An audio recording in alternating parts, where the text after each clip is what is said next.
Hello and welcome to EATV. Today's subject will be the conspiracy theory of the FIFA World Cup. I've always watched the World Cup and there's always been disappointment, success as any kind of sporting event.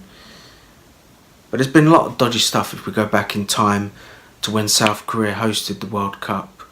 It looked like FIFA wanted them to do well, and they kind of the officials brushed aside the Spanish and Italian teams of those golden generations in both those teams that could have won the World Cup at that point. And the situation was there that there were being a lot of the players were being kicked, pushed, no cards were given, goals were disallowed, and even a protest of the players. A lot of people, it fell on deaf ears, as it were. As you look at when the World Cup is hosted in Europe or South America, predominantly the home nations of that continent normally win more than outer nations. So as they expand out with football, there's obviously going to be more winners outside of Europe, and it's going to open more avenues for new players into the players' market.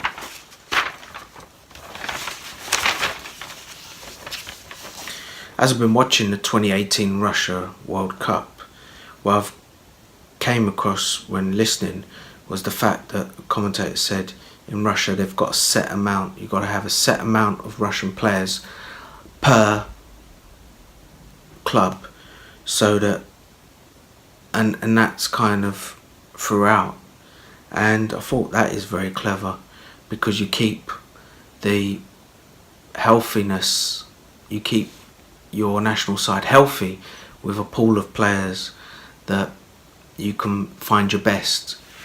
Whereas in Western Europe there's a lot of players from outside playing in the big leagues, so what happens is you get a smaller pool of people to pick and a smaller amount of your best. So I think those kind of that does affect the national side, all those kind of scenarios of buying in import players all the time. There's been a lot of scandal over the years with the FIFA. You've got like I said, the South Korea thing when they were hosting with Japan. You got, at the time, some people said it could be political reasons why. Then you had the South African World Cup, where people were corruption was going on. And then you've got the Qatar World Cup, where again there's money exchanging hands, and it's almost like the World Cup was bought.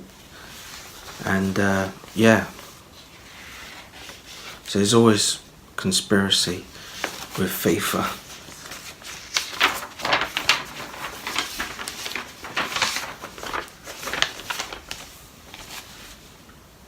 I mean, the key question is, should we trust FIFA to run the World Cup?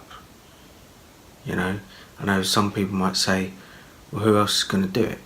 But at the end of the day, there's been a lot of scandal, and they do seem to have an agenda.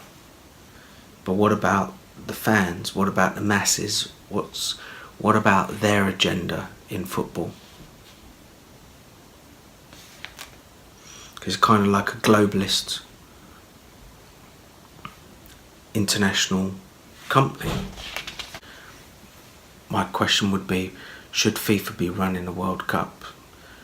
There's been a lot of scandals over the years, and